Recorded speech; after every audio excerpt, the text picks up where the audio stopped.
और आपके बिजनेस का टर्नओवर है 10 लाख रुपए से ऊपर, तब भी आपको जीएसटी नंबर लेना पड़ेगा।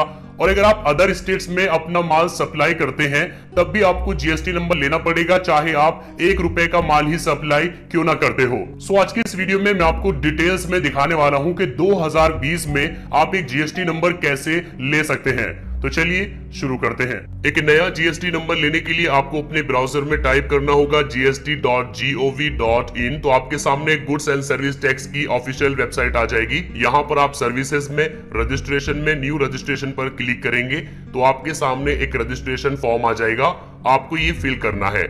सबसे पहले आप चूज कर लेंगे I am a taxpayer. इसके बाद यहाँ पर आप लोकेशन चूज करेंगे। आपको ध्यान देना है कि आपको वही लोकेशन चूज करनी है जहां पर आपका बिजनेस है। आप जहां के रहने वाले हैं वो लोकेशन आपको अभी यहाँ पर चूज नहीं करनी है। जैसे कि अगर आप बिहार के रहने वाले हैं और आप दिल्ली में बिजनेस करते हैं तो यहाँ पर आप दिल्ली चूज करेंगे। इसके बाद यहाँ पर आप डिस्ट्रिक्ट चूज कर लेंगे, दिल्ली में कहां पर। अब यहाँ पर आप legal name of the business का लीगल नेम डालेंगे। अगर आप प्रोप्राइटर है, मतलब कि आप इंडिविजुअली काम करते हैं, आपकी कोई शॉप है, तब आप यहाँ पर अपना नाम डालेंगे। लेकिन अगर आपकी कोई सोसाइटी है, कोई प्राइवेट लिमिटेड कंपनी है, तो आप उसका यहाँ पर नाम डालेंगे। नाम आपको बिल्कुल सेम डालना है जो पैन कार्ड पर लिखा हुआ है। जैसे कि यहाँ पर प्रोप्राइटर के केस में हम यहाँ पर इंडिविजुअल का नाम डाल देते हैं। अब यहाँ पर आपको परमानेंट अकाउंट नंबर मतलब कि पैन कार्ड नंबर डालना होगा। इसके बाद नीचे यहाँ पर आपको एक ईमेल आईडी डालनी है और यहाँ पर आपको एक मोबाइल नंबर डालना है। इसके बाद यहाँ पर आप ये कैप्चा फिल करेंगे, जैसा लिखा हुआ है वैसा ही आपको यहाँ पर ये टाइप कर देना है। लेकिन अगर आपकी समझ में नहीं आता तो आप यहाँ से रिफ्रेश भी कर सकते हैं। इसके बाद प्रोसीड पर क्लिक करेंगे। आपके मोबाइल नंबर पर और ईमेल आईडी पर एक ओटीपी सेंड किया जाएगा। मोबाइल वाला ओटीपी आपको यहाँ डालना है और ईमेल वाला ओटीपी आपको यहाँ पर डालना है। देखिए इस तरह से ईमेल आएगा और यहाँ पर ये है ओटीपी। आप इसको कॉपी कर लीजिए और यहाँ पर पेस्ट कर दीजिए। इसके बाद प्रोसीड पर क्लिक करेंगे। आपका टेम्परेरी रेफरेंस नंबर यानी टीआरएन नंबर जनरेट हो जाएगा। आप इसको कॉपी करके रख लीजिए, ये आपके मोबाइल नंबर पर भी एसएमएस कर दिया जाता है। इसके बाद आप प्रोसीड पर क्लिक करेंगे। यहाँ पर आपको अपना टीआरएन नंबर डालना है जो कि अभी हमने कॉपी किया है। इसके बाद यहाँ पर आप ये कैप्चा फिल करेंगे, जैसा लिखा हुआ है वैसा ही आपको टाइप कर देना है। इसके बाद प्रोसीड पर क्लिक करेंगे। आपके मोबाइल नंबर और ईमेल आईडी दोनों पर एक ओटीपी सेंड किया जाएगा। वो ओटीपी आपको यहाँ डालना है। जैसे कि यहाँ पर आप देखिए ईमेल आ गया है। ओटीपी को मैं कॉपी कर लेता हूँ। आप ये एसएमएस से भी ले सकते हैं और साथ ही ईमेल से भी ले सकते हैं, दोनों सेम है। इसके बाद प्रोसीड पर क्लिक करेंगे। इसके बाद आपके सामने डैशबोर्ड आ जाएगा। Creation date, form number, form description, expiry date. तो आपको इस डेट से पहले इस फॉर्म को फिल करना होगा, जिसके लिए आप यहाँ एक्शन पर क्लिक करेंगे। यहाँ पर आपके बिजनेस का लीगल नेम आ जाएगा। यहाँ पर आपका पैन कार्ड नंबर आ जाएगा। जैसे कि हमारे केस में एक प्रोप्राइटर है जिसका मैं जीएसटी अप्लाई कर रहा हूँ, तो यहाँ पर ट्रेड नेम डालना होगा, मतलब शॉप का नेम डाल देंगे। यहाँ पर आपको कैटेगरी चूज कर लेना है कि आपका बिजनेस किस कैटेगरी में आता है। अगर आप इंडिविजुअल है, सिंगल है, तो आप यहाँ पर प्रोप्राइटरशिप चूज करेंगे। अगर पार्टनरशिप में काम है तो पार्टनरशिप चूज करेंगे। अगर प्राइवेट लिमिटेड कंपनी है तो यहाँ से प्राइवेट लिमिटेड कंपनी चूज कर लेंगे। कोई सोसाइटी, क्लब या ट्रस्ट है तो ये ऑप्शन चूज कर लेंगे। तो यहाँ पर सभी ऑप्शंस दिए गए हैं, आप अपने बिजनेस के हिसाब से यहाँ पर चूज कर लेंगे। जैसे कि हम यहाँ पर प्रोप्राइटरशिप चूज कर लेते हैं। अब यहाँ पर देखिए स्टेट आ गया है जहाँ पर आपका बिजनेस है। यहाँ से डिस्ट्रिक्ट आपने चूज किया हुआ है। यहाँ से आपको सेक्टर, सर्कल, वार्ड, चार्ज या फिर यूनिट चूज कर लेना है। इसके बाद यहाँ पर आपको चूज कर लेना है कि कौन सा जुरिस्डिक्शन लगता है आपके बिजनेस लोकेशन पर। तो यहाँ पर जैसे कि हम चूज कर लेते हैं दिल्ली वेस्ट। डिवीजन आपको यहाँ से चूज कर लेनी है और यहाँ से आप रेंज चूज कर लेंगे।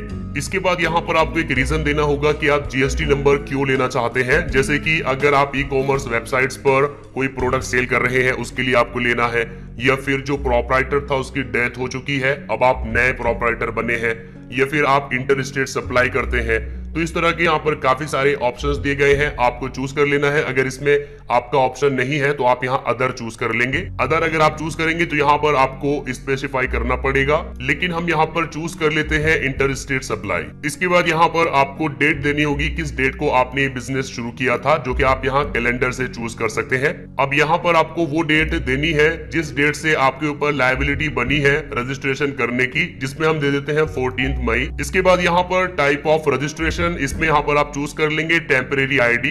टेम्परेरी आईडी का नंबर आप यहाँ पर डाल देंगे, मतलब TRN number. Date of registration यहाँ से हम आज की चूज कर लेते हैं, लेकिन यहाँ पर आपको ये ध्यान देना है कि अगर आपने पहले से GST नंबर लिया हुआ है तो आप यहाँ पर GST इन चूज करेंगे और यहाँ पर GST नंबर डालेंगे। GST नंबर किस डेट को लिया था वो आप यहाँ पर डालेंगे। ये उस सिचुएशन में किया जाता है जब प्रोपराइटर की डेथ हो जाती है और उसके बाद कोई नया बंदा प्रोपराइटर बनता है। यहाँ ऐड पर क्लिक करके आप पहले से किए गए और भी रजिस्ट्रेशन की डिटेल्स यहाँ पर ऐड कर सकते हैं। इसके बाद आप यहाँ सेव एंड कंटिन्यू पर क्लिक करेंगे। इसके बाद यहाँ पर प्रोपराइटर की पूरी डिटेल्स देनी होगी। अगर आपने कंपनी चूज किया था तो फिर उसकी डिटेल्स यहाँ पर देनी होगी। तो जैसे कि हमारे केस में ये है प्रोपराइटर, तो यहाँ पर प्रोपराइटर का फर्स्ट नेम आ जाएगा, कोई मिडिल नेम है तो यहाँ पर आ जाएगा, लास्ट नेम है तो यहाँ पर आ जाएगा, प्रोपराइटर के फादर का नेम यहाँ पर आ जाएगा। इसके बाद यहाँ पर प्रोपराइटर की डेट ऑफ बर्थ आ जाएगी जो कि आप यहाँ कैलेंडर से चूज कर सकते हैं। यहाँ पर प्रोपराइटर का मोबाइल नंबर और यहाँ पर एक ईमेल आईडी आ जाएगी। इसके बाद यहाँ पर जेंडर चूज कर लेंगे।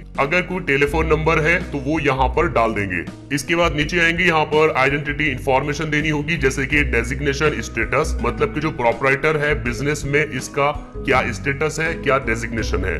तो जैसे कि यहाँ पर ये प्रोपराइटर है तो हम यहाँ पर प्रोपराइटर डाल देते हैं। यहाँ पर डायरेक्टर आइडेंटिफिकेशन नंबर डालना होगा, जो कि आप यहाँ आई बटन पर क्लिक करेंगे तो आप देख सकते हैं public limited company, private limited company, public sector, undertaking, unlimited company और लिमिटेड लायबिलिटी पार्टनरशिप में DIN नंबर देना जरूरी है, लेकिन प्रोपराइटर में देना जरूरी नहीं है। इंडियन सिटीजन है, इसको आप यस रखेंगे। इसके बाद नीचे पैन कार्ड नंबर आ जाएगा। अगर आप चाहें तो यहाँ पर पासपोर्ट नंबर दे सकते हैं और साथ ही आप आधार कार्ड नंबर भी दे सकते हैं। अगर आप यहाँ पर आधार कार्ड नंबर देंगे तो एप्लीकेशन के लास्ट में आपको E-साइन करना पड़ेगा, जिसके लिए आपके आधार कार्ड के साथ मोबाइल नंबर लिंक होना चाहिए OTP के लिए।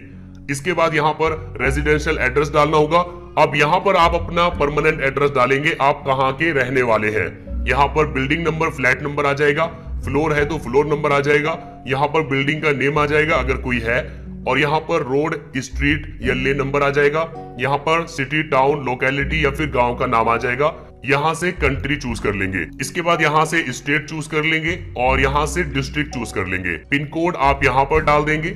इसके बाद यहाँ पर आपको प्रोपराइटर का एक इमेज अपलोड करना होगा, जिसका मैक्सिमम साइज 100 KB से ज्यादा नहीं होना चाहिए। जिनकी डिटेल्स यहाँ पर दी गई है, अगर इनके सिग्नेचर बिजनेस में इंपॉर्टेंट है, ऑथराइज्ड है, तो आप यहाँ यस करेंगे और आगे आपको सिग्नेचर अपलोड करने होंगे। इसके बाद आप यहाँ सेव एंड कंटिन्यू पर क्लिक करेंगे। अब क्योंकि हमने चूज किया था कि ये ऑथराइज्ड सिग्नेचरी है, मतलब बिजनेस में इनके सिग्नेचर की वैल्यू है, तो यहाँ हम प्राइमरी पर क्लिक करेंगे कि ये प्राइमरी है। लेकिन अगर आप उसको वहां पर ऑफ रखेंगे तब आपको ये कॉलम फिल नहीं करना पड़ेगा। इसमें आप नीचे आएंगे।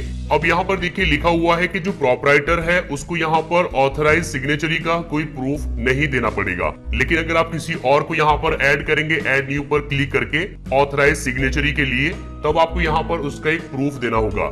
आप उसकी यहाँ पर पूरी डिटेल्स डाल देंगे और यहाँ पर आपको उसके ऑथराइज सिग्नेचरी का एक प्रूफ देना होगा, जिसमें आप लेटर ऑफ ऑथराइजेशन दे सकते हैं। लेटर यहाँ पर अपलोड करेंगे और यहाँ पर एक फोटो अपलोड करेंगे। इसके बाद सेव एंड कंटिन्यू पर क्लिक करेंगे। लेकिन हमारे बिजनेस में सिर्फ एक ही ऑथराइज सिग्नेचरी है, वो है प्रोपराइटर, तो यहाँ पर हम इसको बैक कर देते हैं। इसके बाद यहाँ सेव एंड कंटिन्यू पर क्लिक करेंगे। सारी डिटेल्स यहाँ पर आ गई है ऑथराइज सिग्नेचरी की, जो कि प्रोपराइटर है। इसके बाद सेव एंड कंटिन्यू पर क्लिक करेंगे। अब यहाँ पर देखिए एक क्वेश्चन पूछा जा रहा है, क्या आपका कोई ऑथराइज रिप्रेजेंटेटिव है, मतलब कि कोई ऐसा पर्सन है जो आपके बिजनेस को आपको रिप्रेजेंट करता हो। अगर है तो आप इसको यस करेंगे और आपको उसकी डिटेल्स यहाँ पर देनी होगी।